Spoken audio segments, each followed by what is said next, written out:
Are you looking to stay informed about what's going on in Madison without the media spin?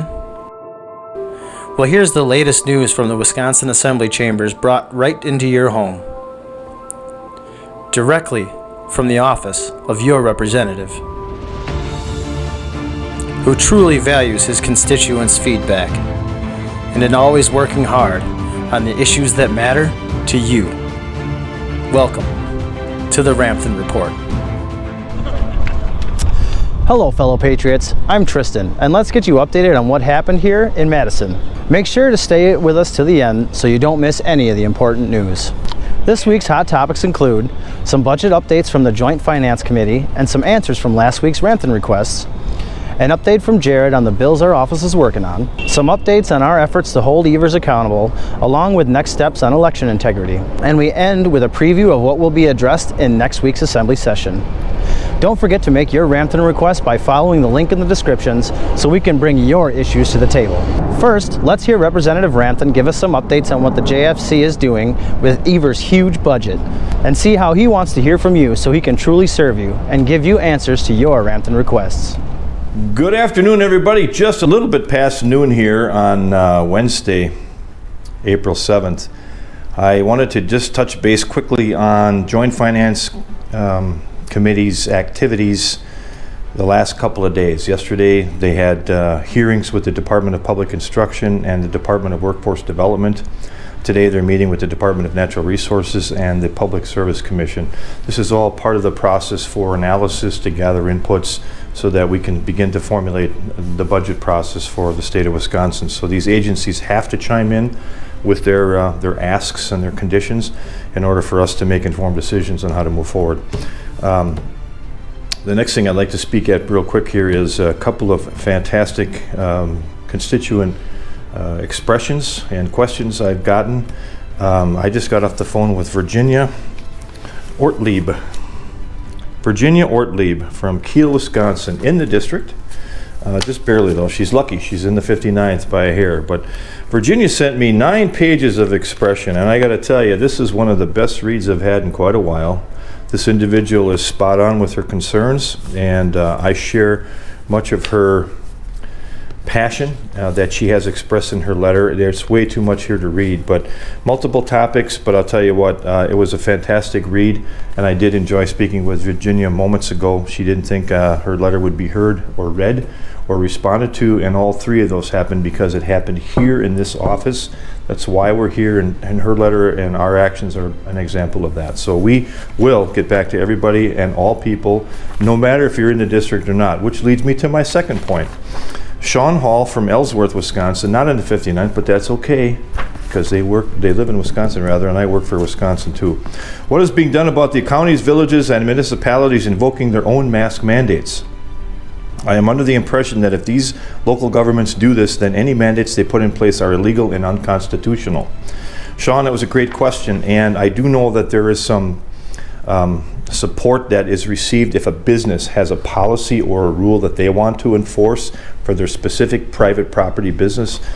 Anybody can do that at any time for any reason, up to and including masks. So if there's a business that asks you to do something like that and they expect it and demand it of you and you don't want to do it, then you have the right to leave as well. So that's how that works. As far as local governments, I did get a hold of the Ledge Council folks. I just spoke to Hannah moments ago, and she basically said to me that existing challenges from local governments haven't gone through the judicial process to really determine if there's any violation to law or amendments or a rule in the states, any statute related issues. So she couldn't determine if anything was totally unconstitutional or not.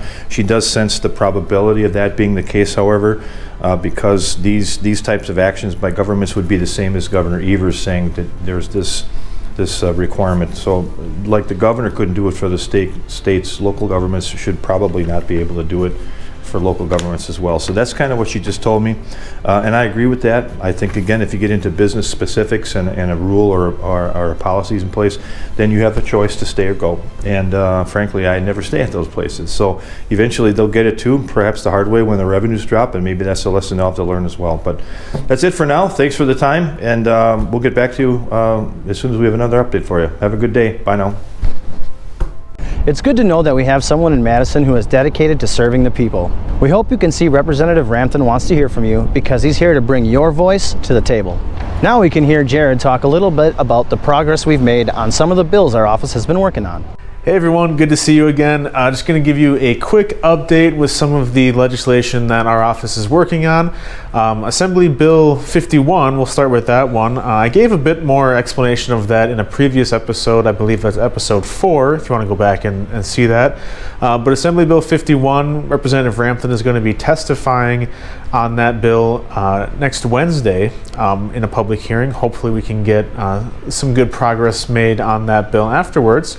Assembly Joint Resolution 16, I touched on, I believe, in episode 5, if you want to go back and see that. AJR 16, Representative Ramthun is going to be testifying not next Thursday, but the Thursday after that. And last but not least, I want to introduce you to Assembly Bill 140. Now, a little bit of background on that. There currently exists a program within the Department of Agriculture, Trade, and Consumer Protection, otherwise known as DATCAP, that's called the Clean Sweep Program. What the Clean Sweep Program does is it is a way to collect and safely dispose of environmentally hazardous chemicals that people have in their products. Now, what Assembly Bill 140 does is it adds $1 million of funding to that program for the specific purpose of collecting and disposing of what's called PFAS firefighting foam. Now, PFAS is a chemical that has been found to be hazardous not only to the environment but to people's health. And most time it's found in firefighting foams that are used for serious fires, think big oil fires or industrial fires. Now, the Clean Sweep program only takes foam that is voluntarily surrendered or voluntarily given up by fire departments around the state. There's no mandate here. We're not forcing any fire departments to give up the foam if they don't want to. It's only for fire departments that no longer have a need for it, or the foam is expired and they're looking to get rid of it. So that's a little bit about Assembly Bill 140, and Representative Ramthun is going to be testifying on that next Thursday. That's all I have for you right now. Thanks for tuning in. It's nice to see Jared again. It's good to hear that the legislature is making progress on the bills that our office has introduced this session. Now let's hear Representative Ramthun give us some updates on the very hot topics of holding Evers accountable and election integrity, and give us a preview of what the Assembly will be voting on next week. Good morning, everybody. Today is Thursday, the 8th of April. It's about 20 minutes after 10 in the morning, and I've got a quick update for you here on three things. The holding Evers accountable for his overreach on the executive order situation, which was corrected by the Supreme Court a few weeks back, is still a work in progress. There's multiple areas and things to poke at, but I'm still working on it, and we will have hopefully a more detailed update next video. Election integrity investigations are on the move, up to and including subpoenas that will be issued to people to come and speak. And if they refuse to come and speak, well, then there'll be some more excitement for them in their lives if they refuse. So this body is looking forward to exhausting those actions, and the sooner the better. We got to get election integrity, which is my number one for the year, resolved soon. We've got some time, but we don't have time. The last thing I'd like to touch on briefly is next week, Tuesday, I believe at 11 o'clock, we have a floor session in the Assembly. We have 25 bills to address, as well as 5 resolutions. Of interest in some of these for next week's floor session are changes for workmen's compensation laws, income tax return assistance for taxpayers. We have six items of the 25 that are relative to utilizing the federal CARES monies properly to specific needs within the state, and we're proposing legislation to help guide those funds. The actions around the legislature suggesting to the governor how to spend the money isn't apparently going over very well down here. The governor seems to think that he can and should be able to do this without any oversight, and I disagree. If I were governor, I would, on this issue specifically, especially from the federal government sending money to this state, I would want to work even with the judicial branch. Bring all three branches into the room at the same time and have a conversation about what's best for the state with these monies. I want to make sure, I said it last time and I'll say it again until I'm blue in the face, I want to make sure that we don't appropriate federal monies and then have an ask on top of it to come from the state budget to pay additional monies to that area. The double dipping stuff, it's going to create a problem down here, and you might read about it in the paper. So that's what's going on there. One thing I would like to share too, Assembly Bill 79, there is an initiative to address the waiting period for marriage after divorce judgment. Right now state law suggests or states 6 months. They want to move that from 6 months to 0.